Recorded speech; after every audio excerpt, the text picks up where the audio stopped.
Hello. Good afternoon. My name is Mu'taz El-Figeri. I'm Vice President of Euromed Rights. I welcome you all to this side event organized by a coalition of Egyptian and international human rights organizations on the occasion of the conclusion of the Universal Periodic Review on Egypt. Today we heard the government reaction to the Universal Periodic Review, the working group report. And the main purpose of this session is to engage with the Egyptian government responses and to highlight on the recent update on human rights situation in Egypt. It's my pleasure to introduce a group of leading and active human rights defenders who will brief us on different angles of the human rights situation or human rights crisis in Egypt. The list of speakers include Mr. Ahmed Mifreh from Committee for Justice, Samar Al-Husseini from the Egyptian Human Rights Forum, Mohammed Lutfi, Egyptian Commission for Rights and Freedom, Maisa Al-Ashik from Cairo Institute for Human Rights Studies, and we will be joined shortly by Ahmed Atallah from the Egyptian Front for Human Rights. Before giving the floor to our speakers, let me just make some introductory comment to locate this event in the broader political context and human rights context that we have been witnessing in Egypt over the last few years. Today marks the 12 years since the military intervention that reshaped Egypt's political trajectory on July 3rd, 2013. Just a reminder of our audience that 12 years has passed since 3rd of July 2013. Many things have changed in Egypt. Human rights crisis in Egypt is intractable and very sophisticated. And it is the purpose of this event to reflect on this crisis and to also highlight on what have changed and if there is any progress that we can track in the trajectory of human rights in the country. It is generally observed, in my view, and we will also listen to our speakers, that the government responses that came in the report stand in stark contrast to the documented realities on the ground. This is just from what I hear today. it is my personal conclusion that what we have heard and what we read in the report and the responses to the recommendation comes as a proof, in my view, of the lack of political will. The government adopted a very defensive and apologetic approach to the recommendation delivered by member of the Human Rights Council, and also to the issues and concern that have been raised by independent human rights organization and the international human rights organization, and also UN human rights expert. So anyone that follow human rights development in Egypt will just realize very easily that many of the responses, especially on the 62 recommendations that the government engaged with, the responses are contradictory and inaccurate when it comes to the reality of human rights situation in Egypt. And of course, the list of speakers, everyone will tackle one specific or two specific issues, including we will have a general overview, general analysis of the responses and recommendations that were accepted or dismissed, and this will be the role of Ahmed Mifreh. Then Samar will tackle the question of human rights defenders, civic space, civil society, freedom of association, and transnational repression. Muhammad Lutfi will address forced disappearance, prisoners, torture, pretrial detention. Ahmed Atallah will address counterterrorism measures and how they impact the development of human rights and rule of law, judicial independence in Egypt. And Maisa will tackle the question of rights of women and gender equality. I will give the floor, every speaker, each speaker will have 6 minutes maximum, so we can have also open discussion with the audience. I will give the floor to Ahmed Mifreh.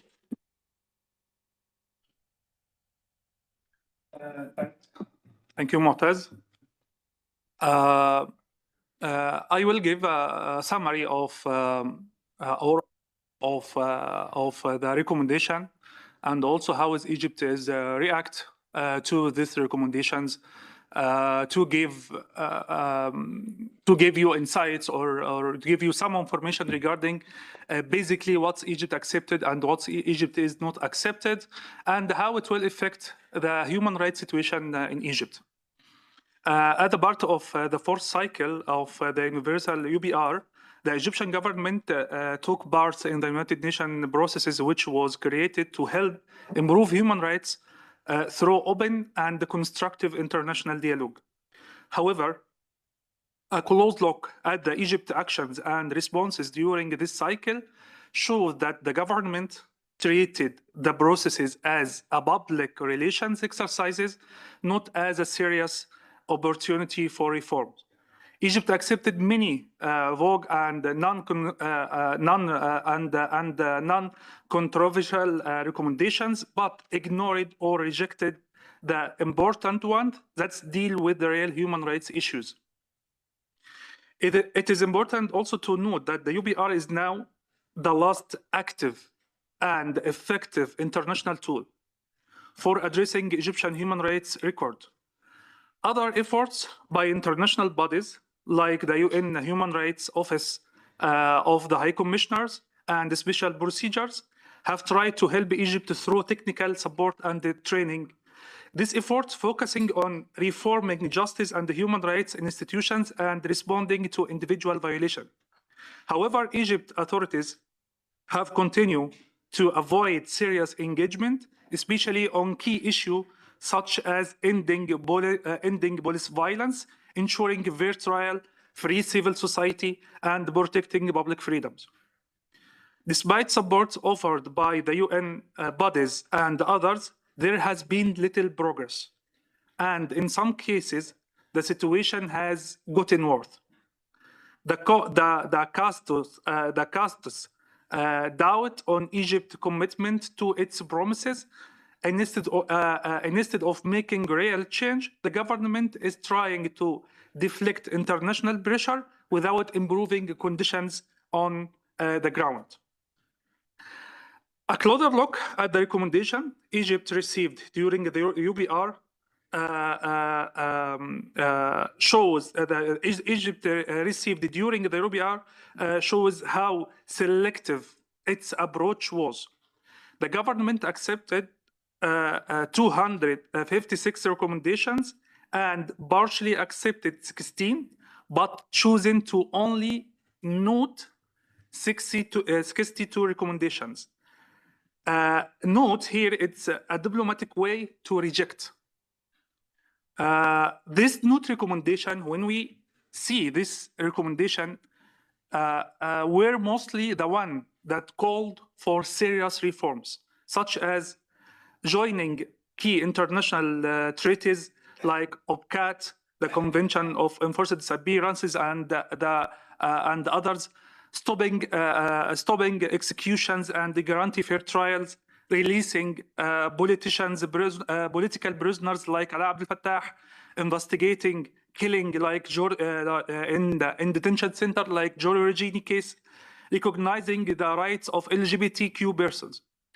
By avoiding this important issue and using vague language, the government showed that it is not truly willing to change. Egypt's behavior doesn't meet the basic standards expected from a member of the Human Rights Council.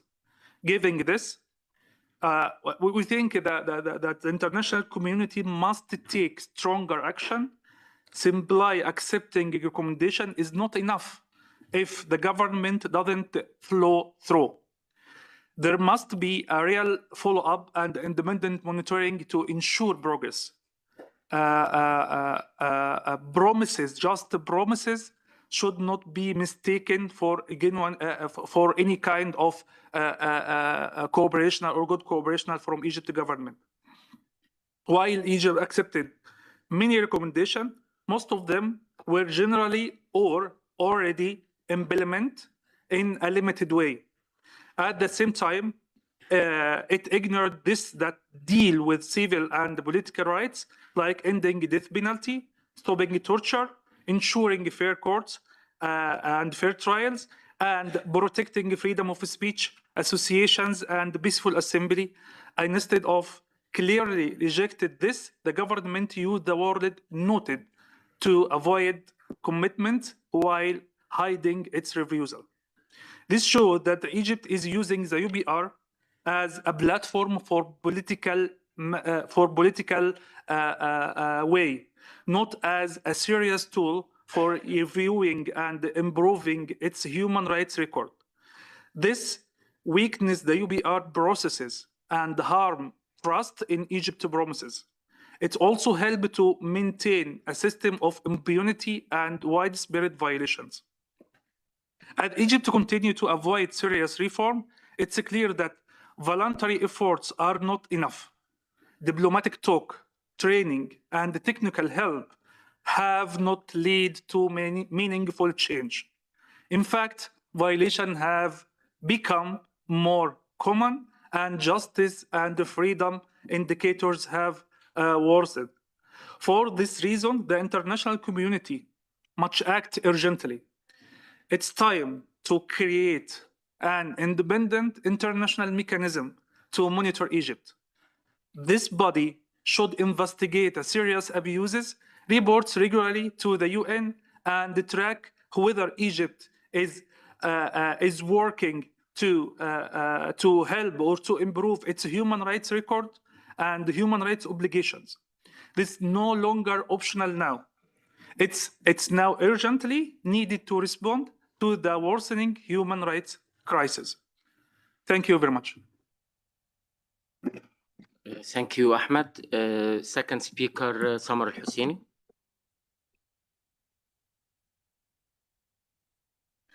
Thank you.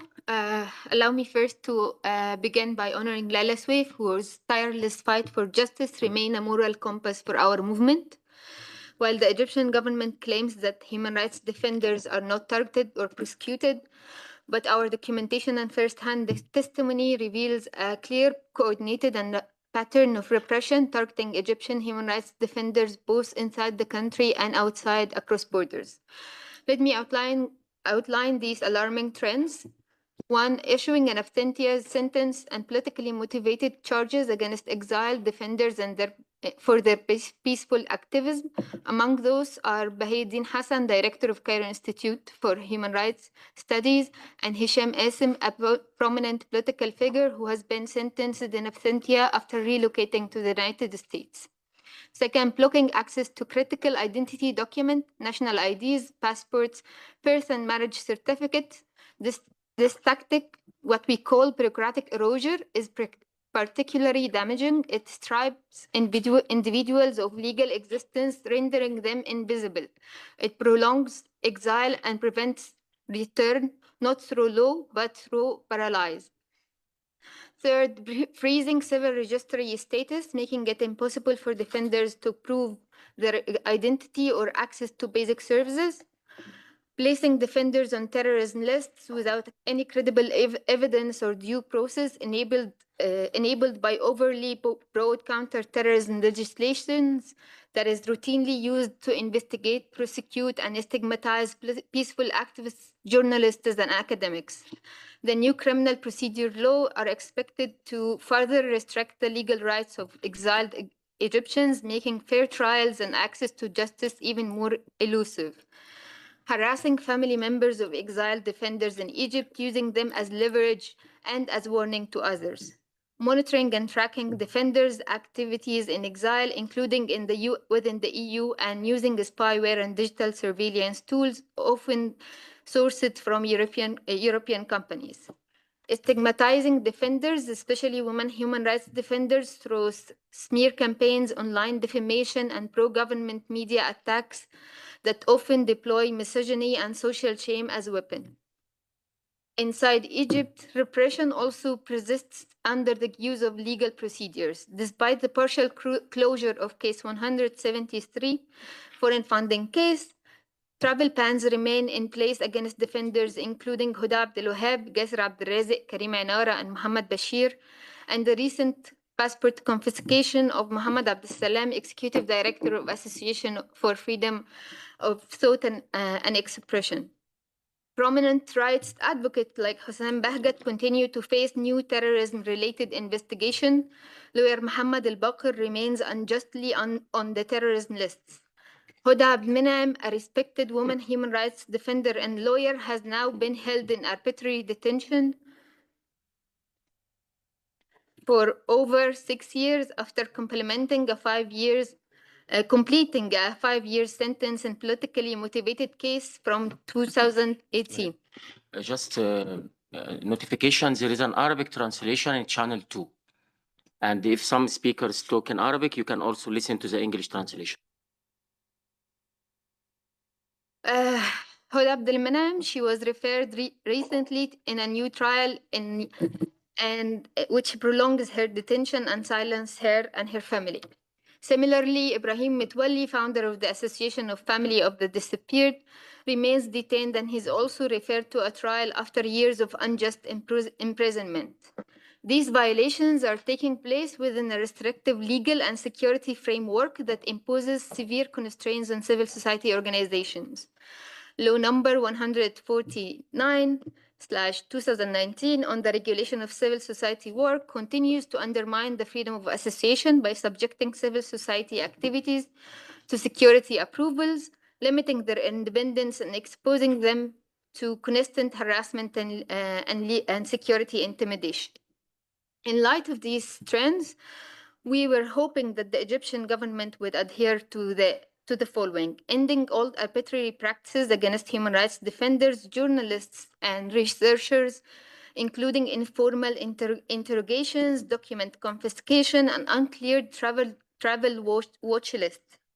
Adhere to the Egyptian constitution, especially Article 62 on freedom of movement, and uphold the right of freedom of association and civic participation. Amend Law 149 to guarantee genuine freedom of association and elimination of security interference in civil society. Establish an independent judicial appeal mechanism for travel ban and arbitrary broader detention, ensuring due process and transparency. drop all fabricated charges and in absentia sentence and remove defenders from terrorism lists, guarantee access to consular and civil services, including national documents for all citizens in exile, ensure the right to return for human rights defenders and exiled activists without coercion, retaliation, or persecution, halt all forms of transnational repression from extradition, surveillance to family intimidation and digital attacks. Thank you. Thank you very much. Channel 7, Arabic translation, Channel 7, sorry. Okay, now we move to Ahmed Atallah, for Egyptian Front for Human Rights. He will specifically address counter-terrorism measures and how they obstruct fundamental freedoms and distort rule of law and due process.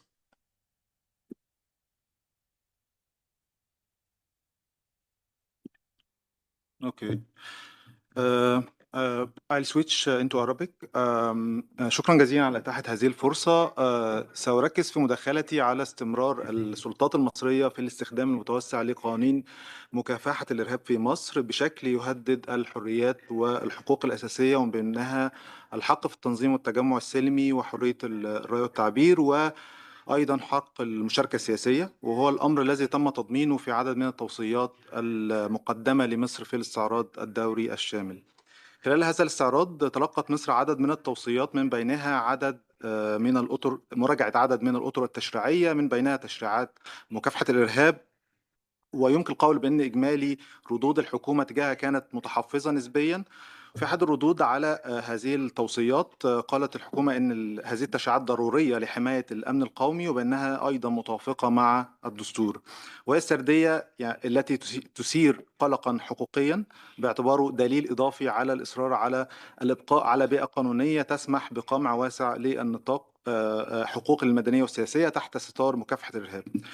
لو عدنا الوراء قليلا، في عام 2015 صدرت في مصر عدد من القوانين الإشكالية، قانون مكافحة الإرهاب وقانون قوائم الإرهابيين والكيانات الإرهابية، واللي أضيف لترسانة من مواد الإرهاب الواردة بالفعل في قانون العقوبات، واللي هدفت في الأساس لمواجهة التهديدات الإرهابية، لكنها أيضا استخدمت وبشكل متوسع ومتعسف لاستهداف آلاف المواطنين العاديين والنشطاء والمعارضين والفاعلين في المجال العام، باعتبارها السند الأساسي للاعتقال التعسفي والحبس الاحتياطي المطول وانتهاك ضمانات المحاكمة العادلة.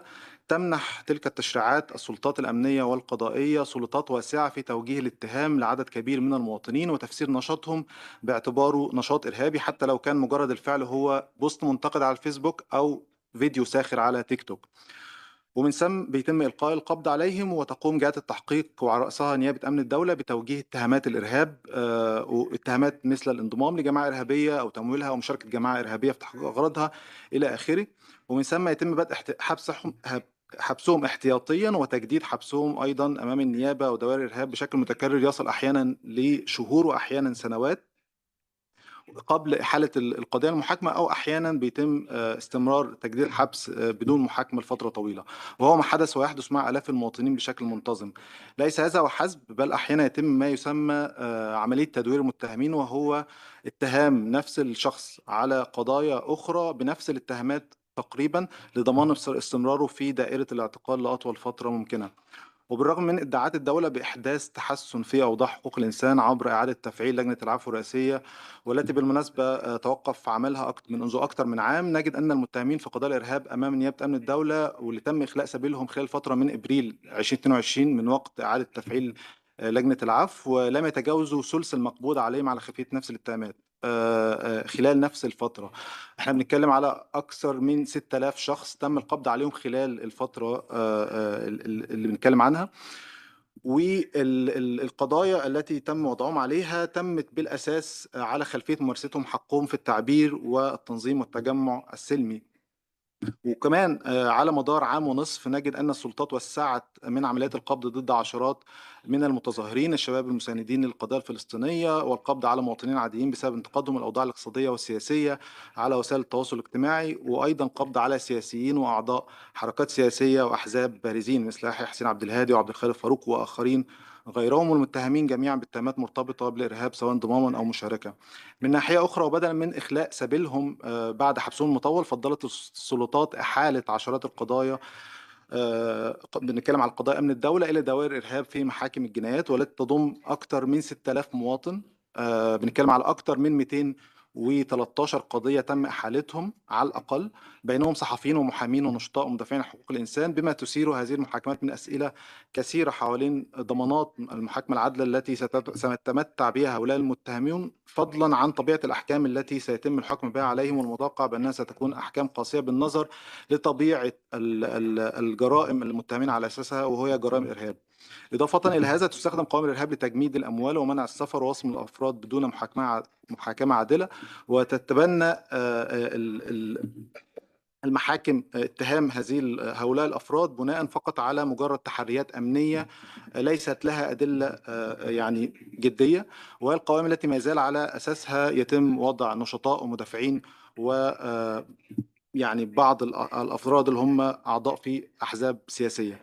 إن هذه الممارسات تقوض جوهر العدالة وتعصف باستقلالية المؤسسات القضائية وتنتهك حقوق المتهمين وحرياتهم الأساسية، وتعطي إشارات واضحة عن عدم جدية الحكومة في تطوير وضعية حقوق الإنسان، وليس فقط زر الرماد عن طريق تعديل مواد قوانين يعني هي مهمة في النهاية زي قانون الإجراءات الجنائية، لكنها تظل أقل كارثية من قوانين أو تشريعات مكافحة الإرهاب، والتي يساء استخدامها يوميا بهدف حصار المجال العام وإسكات الأصوات المنتقدة.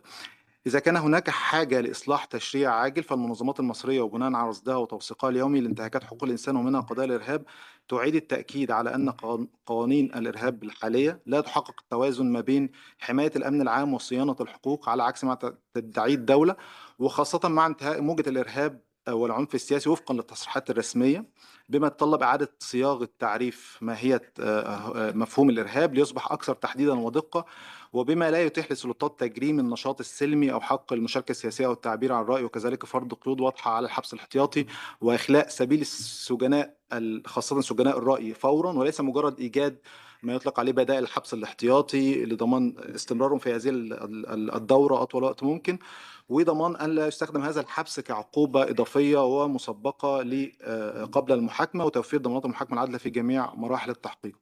كمنظمات حقوقية مستقلة، نعيد التأكيد على ضرورة تعديل مواد الإرهاب في قانون العقوبات وقانون مكافحة الإرهاب وقوانين الخاصة بالقوائم الإرهابيين والكيانات الإرهابية، وتعريف ماهية الإرهاب بحيث أن يكون المصطلح غير غامض وغير فضفاض ومتسق مع المعايير الدولية، وأيضا إنشاء آلية وطنية مستقلة للتحقيق في مزاعم التعذيب وسوء المعاملة على نحو عاجل وفعال، وضمان مساءلة جميع المتورطين في هذه الانتهاكات المرتبطة بقضايا الإرهاب، خاصة بنتكلم على نمط الإرهاب، الإخفاء القسري والتعذيب وسوء أوضاع الاحتجاز للمتهمين في هذه القضايا اللي بيدعوا أثناء اللي هو التحقيقات النيابة أنهم تعرضوا لهذه الانتهاكات، والنيابة لا تفتح تحقيقات في هذه الانتهاكات ضد المتورطين فيها.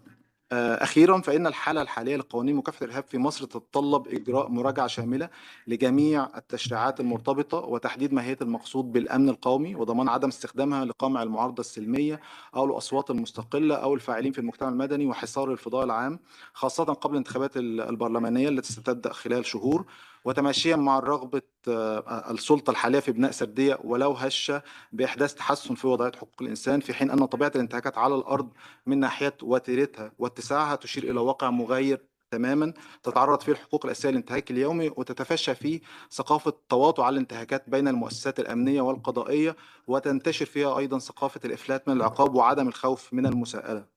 إن الإصلاح التشريعي الشامل فضلا عن التغيير الجذري للممارسات والسياسات وأداء المؤسسات المرتبطة ليس خيارا، بل التزام عاجل وملح، وجزء لا يتجزأ من تقوية السلم الاجتماعي في ظل الأزمات الإقليمية الحالية، وقبل هذا تحقيق العدالة والكرامة الإنسانية للمواطنين، فضلا عن الاتساق مع التزامات مصر الدولية واحترامها لقانون حقوق الإنسان. شكرا. شكرا. Thank you, Ahmed. Next speaker, Mohammed Lutfi from the Egyptian Commission for Rights and Freedom, who will address question of forced disappearance, detention, torture. Mohammed. مساء الخير. حابب الأول أشكر جميع الأطراف اللي تفاعلت مع مراجعة مصر لملفها الحقوقي والتوصيات الكثيرة والمهمة اللي تضمنت مواضيع جادة وحقيقية تحصل على الوضع على الأرض كالتعذيب والاختفاء القسري والاعتقال المطول والإهمال الطبي ووضع السجون وهكذا، وهي مواضيع سأتحدث عنها. بالطبع لاحظنا أن الحكومة المصرية وافقت على التصديق أو الانضمام إلى الاتفاقية الدولية لحماية الأشخاص من الاختفاء القسري، وأتمنى أن يكون ذلك في أسرع وقت لرفع وضع حقوق الإنسان وتحسين. بالنسبة للملفات اللي ذكرتها، فللأسف لم يتحسن الوضع منذ آخر مرة كنا متواجدين هنا في نوفمبر العام الماضي في البري سيشن على اليو بي ار. في الربع الأول من 2025 أول 3 شهور بسم الله الرحمن الرحيم في 13 شخص توفوا في أماكن الاحتجاز، ولم نحدث بعد أرقامنا بخصوص ال3 أشهر التانيين. 13 بني آدم، ربما يكون رقم يبدو للبعض قليل أو كثير، إنما دول حياة بني آدمين. كان من ضمن الناس دول شاب اسمه محمود ميكا أو محمود أسعد. محمود أسعد عامل بنا، نجار مسلح زي ما بنقول في مصر عندنا، ماشي في الشارع اتقبض عليه هو وأمه، وتم اتهامه في اسم الخليفة في القاهرة بتهم متعلقة بالمخدرات. قبليها ب4-5 شهور في شهر ديسمبر كان حصل مشادة كلامية ما بينه وأحد الضباط، واتلفق له قضية وخد براءة وطلع. ففي أقرب فرصة شافوا الضابط ده تاني قبض عليه ولفق له قضية مخدرات جديدة. الشاب ده مات تحت أثر التعذيب باسم الخليفة. شاهد على واقع تعذيبه اللي معاه في الزنزانة في الاسم. طبعا الشهود اتهددوا وأهاليهم اتهددوا علشان ما يكلموش. طب هل الضباط دول ما زالوا بيعملوا؟ هل هم ملقى القبض عليهم؟ هل بيتحقق معاهم؟ أسئلة توجه للسلطات المعنية المستقلة أو هكذا تدعي من السلطات القضائية والسلطات الشرطية المختلفة. اسم الخليفة ده لو تفتكروا من 10 سنين كان في شاب برضه كان اسمه حاجة عفروتو مات بنفس الاسم دوت، برضه بنفس الطريقة وبرضه في ظروف وملابسات شبيهة. فاحنا العمر بيضيع وبنيجي نقعد هنا مرة واثنين وعشرة بنعمل يو بي ار 2 و3 و10، والحكومات تلتف حوالين هذه التوصيات المهمة وتقول نوتد، في حين ان الناس ما زالت بتموت تحت اثر التعذيب. لو بصينا على اللي حصل في على فكرة كل القصص اللي بسردها دي في شهر ابريل بس، شهر ابريل بس محمود ميكا ده اتقبض عليه ومات. 2 شباب اسمهم يوسف سرحاني وفرج الفرازي ماتوا في مرسى مطروح. ليه؟ قرايب شخص فار من العدالة، حد متهم في قضايا مخدرات وهكذا، فمش عارفين يمسكوه. حصلت ملاحقة ليه فاتضرب نار على شرطي او 2 على ما اتذكر 2 توفوا. فقبضوا على مين؟ قرايبه اللي هم الشابين دول. ما قبضوش عليهم، لا، الاول قبضوا على الستات كلهم اللي في القرية البدوية ديت اللي اسمها نجيلة.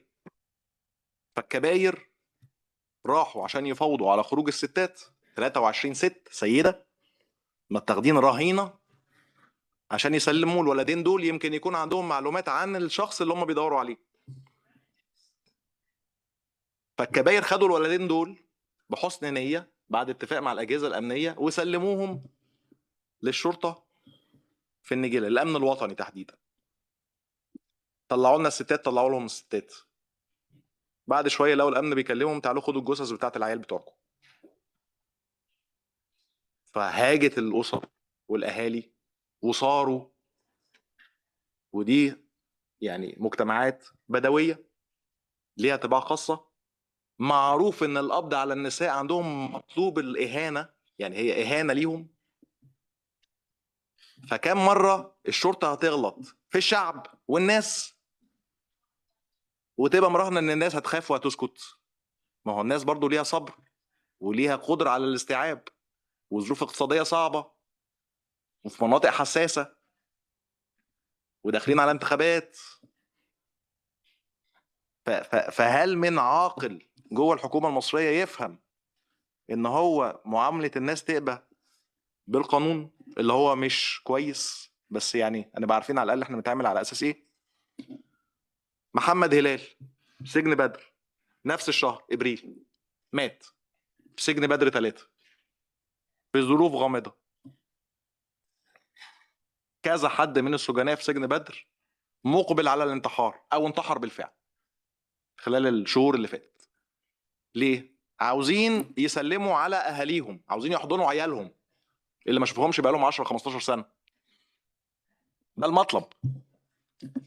في حاله كمان غضب كبيره واستياء كبيره عند السجناء اللي رضيوا خلاص ان احنا قاعدين هنقضي بقيه حياتنا في السجن، مفيش عداله، فاحنا قاعدين في السجن بس سيبونا نحضن على عيالنا، سيبونا نزورهم، سيبونا ناخد الدواء.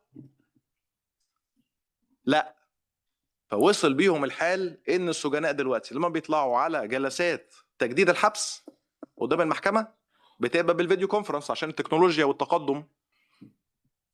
فالسجناء فقدوا الامل في ان القاضي سيفحص تجديد الحبس ده باي شكل من الاشكال المهنيه، فبقوا يدوا ظهرهم للكاميرا. ده درجه الثقه المتدنيه اللي موجوده من قبل السجناء عشان طالبين حاجه واحده بس، مش عاوزين حتى يخرجوا، يعني يا ريت طبعا، بس طالبين يحضنوا عيالهم، يدخل لهم الدواء. وصلوا لهم الحل ان هم بينتحروا. دي كلها امثله على سوء المعامله في اماكن الاحتجاز والوفاء. بالنسبه للاختفاء القسري مستمر زي ما هو، مفيش اي تغيير. بل مؤخرا شفنا 5 مصريين كانوا على تواصل بالقافله الدوليه، قافله من اجل غزه، تمام، اختفوا. دول مصريين. طبعا الاجانب احنا عارفين حصل معاهم ايه، وقله الادب اللي حصلت معاهم من ضرب وسحل وزق وتخبيط ومصادره تليفوناتهم وترحيلهم بالشكل المهين دوت عشان جايين يتضامنوا مع قضيه تهم الانسانيه كلها، مش هقول العرب حتى، تمام، من كل الجنسيات، من المغرب وتونس والجزائر ومن اوروبا ومن امريكا. وشفنا صور للاهانات اللي حصلت للناس اللي ما يصحش ان دي تبقى صوره مصر فيما يخص هنقول القضيه الفلسطينيه. المصريين احنا مع بعض مش مشكله. فمحمد جمال دوت شاب عنده 26 سنه، لقيته بيكلمني قبل القافله ديت بحوالي اسبوع، بيقول لي احنا عاوزين ناخد تصريح علشان نعمل المسيره. شاب متحمس للقضيه الفلسطينيه زي ما كلنا متحمسين وكلنا كنا شباب وعلى نيات. قلت له يا ابني اسمع مني، ابعد، سيب الخواجات هم هيتصدروا وهيطلبوا في السفارات المصريه التصريحات. لو خدوا التصريح ولقيت الدنيا ماشيه ابقى ضم عليهم، انا خايف عليك، انا عارف اللي فيها. هو برضو شاب صغير ففاكر ان ايه، لا الحكومه هتبقى رحيمه. اختفى لمده 10 ايام، يوم 12/6 اللي هو اليوم اللي المفروض المسيره هتمشي فيها، هو و4 تانيين. نص دقيقة معلش. تمام. ونزل دلوقتي قدام النيابه، نزل قدام نيابه امن الدوله بعد 10 ايام متهم بانضمام لجماعه ارهابيه والسعي للتظاهر بشكل غير قانوني والكلام الفاضي اللي اتكلمنا عليه 100,000 مره قبل كده. يعني هقول ايه، ده الوضع بيسوء ما بيتحسنش. الحكومه بتكذب احسن ما كانت بتكذب قبل كده، مبروك عليكم. انما احنا كمان عارفين ازاي نرد على الكلام دوت، وعارفين ان احنا نكمل على التوصيات سواء كانت الحكومه قبلتها او لا، مش فارقه معانا. احنا خلاص عرفنا نقنع المجتمع الدولي بتوصيات معينه تقدم بها الحكومه المصريه، قبلتها الحكومه يا اهلا وسهلا، ما قبلتهاش يا اهلا وسهلا برضه. هي دي التوصيات اللي احنا نمشي عليها بغض النظر عن الحكومه وافقت عليها ولا لا. وشكرا. Thank you, because also need to give opportunity for questions and comment. Maysal Ashik, Cairo Institute for Human Rights Studies. Thank you very much. Yes, it's very passionate cases. Unfortunately, we have very limited time to discuss all of them. Like Mu'taz mentioned, I'm Maisa. I work with Cairo Institute. I was not supposed to be on this panel today. But I am here to deliver a statement on behalf of a group of feminist organizations that couldn't be here due to security reasons. They are security threats they are facing and fears of reprisals. And this only shows you the situation of human rights defenders and women human rights defenders today in Egypt.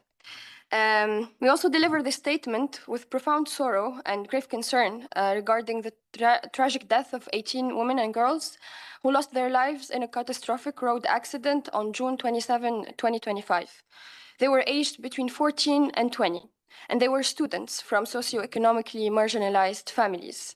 At the time of the incident, they were engaged in seasonal agricultural labor, earning less than $3 per day, below the unenforced minimum wage.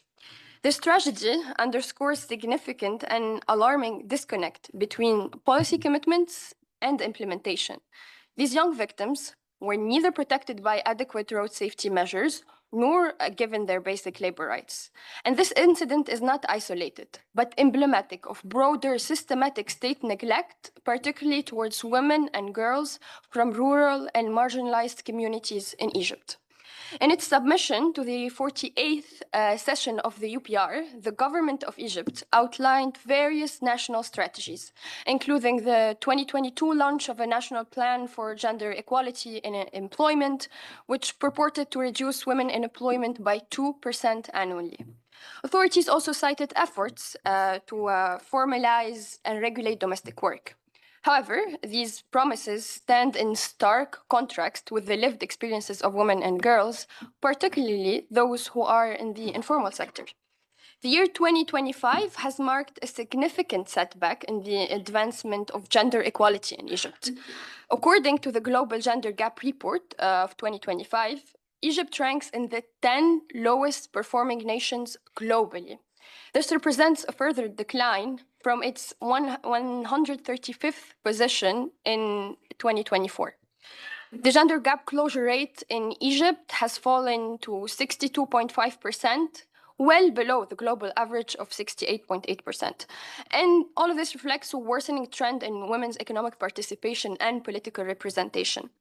And despite repeated assertions of commitments to gender equality and elimination of violence against women and girls, the Egyptian state has merely noted, rather than supported, a significant amount of critical recommendations during the fourth UPR cycle. To name a few, there was 3 recommendations calling for the ratification of international instruments such as the ILO Convention 190, recommendations urging the protection of freedom of expression, particularly for HRDs, recommendations calling for the reform of the discriminatory personal status law related to marriage, divorce, custody, and adoption of preventive measures to address gender-based violence. Also, recommendations to criminalize all forms of violence against women, including the so-called honor killings and harmful practices such as the virginity and the anal testing. And also, recommendations calling for the decriminalization of individuals based on their sexual orientation. Egyptian feminist movements, comprising of independent activists, civil society organizations, and grassroots initiatives, have consistently championed the enactment of a comprehensive law on gender-based violence. A task force of 5 feminist organizations, in collaboration with 2 women members of the parliament, submitted a bill during 2 consecutive parliamentary sessions, and to date, the bill has not been included on the agenda. Similarly, sustained demands for new rights-based personal status law that guarantees equality in marriage, divorce, custody, and inheritance, free from patriarchal legal provisions, have not yielded any results. Despite multiple proposals submitted by various institutions, including Al-Azhar, the National Commission of Women, and members of parliament. A ministerial decree in 2022 established a 10-member committee to draft a new law within 4 months. Until today, the content and the status of this law remains unknown. It is particularly concerning that the state has merely noted 8 recommendations explicitly urging the adoption of effective legislation on gender-based violence and personal status reform. This includes the criminalization of all forms of gender-based violence, including marital rape and the so-called honor killings.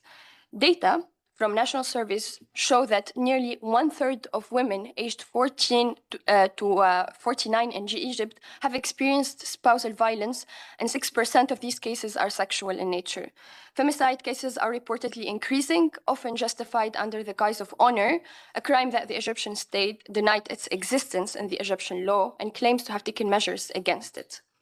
And in contrast to this reality, the state's comment on the UPR recommendations paint a very different picture, as the comments repeatedly referred to recommendations as already implemented. Despite constitutional guarantees of equality and protection from discrimination, women and gender diverse individuals in Egypt continue to face structural barriers and violence. The gender-based violence is widespread and underreported. Oh, okay. Sorry, it's the situation is very dire, and we have a lot of things to say. But yes, we'll try to make it short. All of this to show that the women's participation in Egypt remains among the lowest globally. There's still structural challenges for women and gender diverse people, and we still call upon the government of Egypt to urgently address this situation and the worsening gender equality crisis. And we also rely on you to continue pressuring for more equality in Egypt for women and girls. Thank you, Maisa. I'm not sure if we need to finish too sharp because already we started late. But we finished too sharp. Okay, so we will run.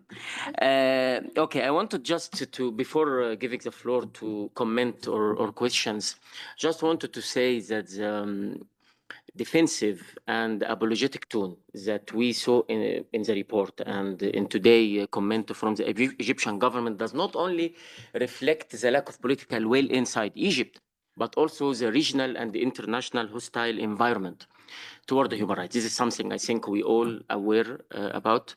We live in a very confusing and unpredictable era. And here we can just mention how the EU and international partner also deal with human rights recently. Recently, the EU approved macrofinance assistance to Egypt, 4 billion euro, without considering any leverage that could be used by the EU to achieve genuine opening in the public sphere in Egypt, despite all demand came from the European Parliament, from European organization, from Egyptian organization. Another disappointing factor also is a proposal made by the European Commission to classify Egypt as a safe country of origin. And I think after what we hear today and what we know about the landscape in Egypt, it is really something very irony. It is an irony to really consider Egypt a safe country of origin and even a safe country for refugees and asylum seekers. Another comment that I would like also to say is that since 2023, I think there were missed opportunities to come to bring all human rights organizations and political actors together in order to overcome the human rights crisis in Egypt. We had the National Dialogue, the Presidential Pardon Committee, but I think this track was not complete.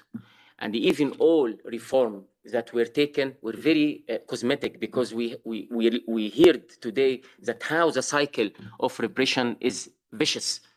If the government release a group of detainees or political prisoners, more prisoners and detainees have been jailed. Legislation used in a very hostile way.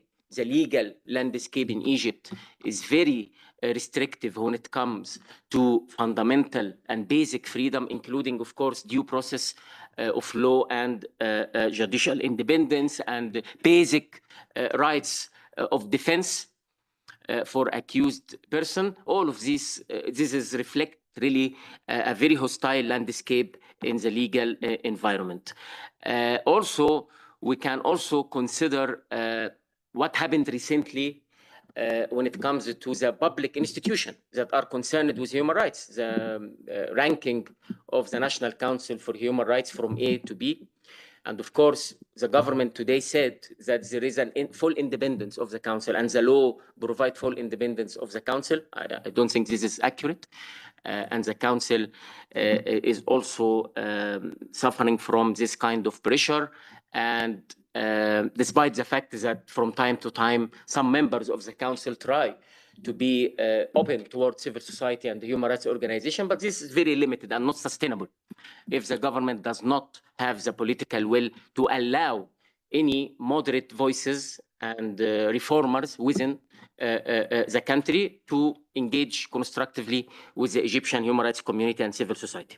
We also heard about the transnational repression. Some are talked about the increasing phenomena of transnational repression, and we all know that many human rights defenders are still living in exile, and so far I haven't seen any political will to bring those people back to their country. Some of them stay outside for more than 10 years. And they are just persecuted and are not able even to have their basic citizenship rights. Security cooperation between Egypt and the other government in the region to hunt opposition, member of the opposition and the human rights defender. And I think the flagrant model of Abdurrahman Yusuf al-Qaradawi, who was arrested in Lebanon and extradited to United Arab Emirates. And until now, more than 6 months, he's under forced disappearance. And we all know that the Egyptian government is somehow complicit in this process. Now I will give the floor to comment or question, please.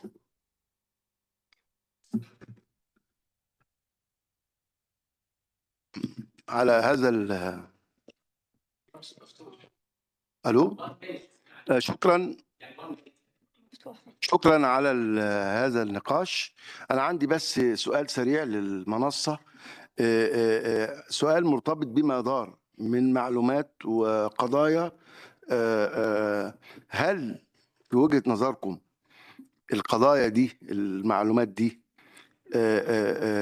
خدت في اعتبارها، أو هل التغيرات والتحديات اللي موجودة جوه مصر واللي بره مصر في الحرب إيران، حرب إسرائيل على فلسطين، أوكرانيا، هل التحديات والأزمات دي ليها تأثير على ما صرحتم به من معلومات؟ 2، هل اللي اتقال ده كله، أنا عندي تحفظ على بعض حاجات فيها زي قضايا اللاجئين والشغل اللي بيتم في مصر باعتباري متخصص. أنا عبد الجواد أحمد، رئيس مؤسسة أهلية اشتغلت 13 سنة في ملف اللاجئين والمهاجرين ومع UNHCR ومع IOM.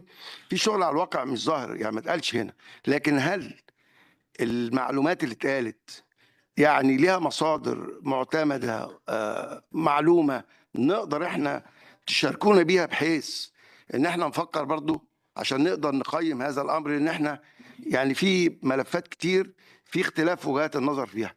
فهل شكرا ان المعلومات دي لدينا ذات 5 دقائق مصدر؟ بس هل ولازم المعلومات نخلق قاعة. تمام. وصلت هل النقطة. الازمات اللي بتتم في مصر وبره مصر الدولية والعالمية؟ شكرا.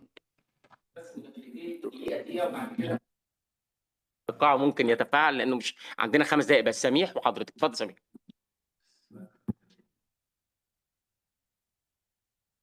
Thank you very much. I can see clearly that the Egyptian government here is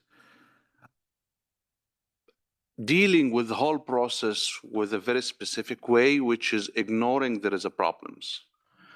For example, I cannot understand why the Egyptian government exactly seeing a recommendation about criminalizing domestic violence as a problem. I don't see that. I understand the political concept. I understand it's a military regime controlling the country since 12 years. I understand the conflict, the complex of ruling a country under generals who is spending billions of dollars everywhere except developing the daily life of Egyptian citizens. But I really cannot understand why the Egyptian government have a problem of criminalizing domestic violence. Thank you very much.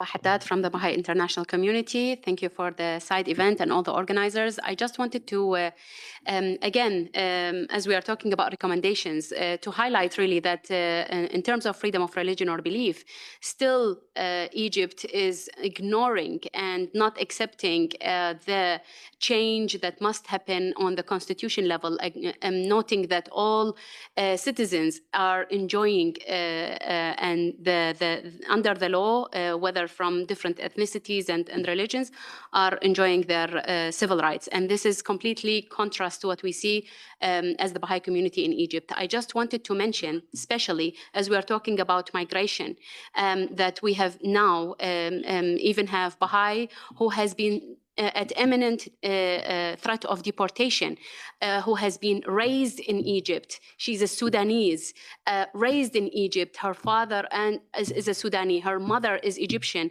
She's eligible to the Egyptian citizenship. Because of being Baha'i, she has been denied that right, and she's also now at a high risk of just being deported. So when we are talking about the rights of 9 million migrants that Egypt is accepting, why this difference when it comes to religion? Thank you so much. So Ahmed Mifrah will interact with the question on the panel. شكرا معتز. في الحقيقة كل المعلومات اللي وردت سواء كان في التقارير أو في مداخلتنا اليوم هي معلومات صادرة عن أو مقدمة من قبل الدول الأعضاء في مجلس حقوق الإنسان عن طريق التوصيات التي قدمتها إلى مصر، أو صادرة من قبل الآليات الدولية التي تتعاطى معها مصر، مثل مكتب المفوض الثاني لحقوق الإنسان والآليات الخاصة للأمم المتحدة. وبالتالي فإحنا بنؤكد على أن الدولة المصرية لا تتعامل مع هذه الآلية، آلية المراجعة الدورية الشاملة أو الآليات الدولية، على أنها فرصة حقيقية للإصلاح وتحسين أوضاع حقوق الإنسان، بل كأداة شكلية لتجميل صورتها أمام المجتمع الدولي. إن القبول الانتقائي للتوصيات والردود العامة والمراوغة ورفض التعاطي مع القضايا الجوهرية جميعها تعكس غياب الإرادة السياسية الحقيقية لدى الحكومة لإحداث تغيير ملموس. وفي ظل استمرار الانتهاكات وغياب المساءلة وتدهور مؤشرات العدالة والحريات، لم يعد الاكتفاء بالآليات الطوعية مجديا. المطلوب اليوم هو تحرك دولي أكثر جدية يربط بين التزامات مصر في إطار الاستعراض الدوري الشامل وبين آليات رقابة مستقلة وإجراءات متابعة صارمة تضمن ألا تظل التوصيات مجرد كلمات على الورق، بل أدوات فعالة لحماية حقوق الإنسان وإنهاء سياسة الإفلات من العقاب. وشكرا جزيلا لكم. Thank you, Ahmed, and I thank all the speakers and thanks the audience for being with us today. Thank you very much.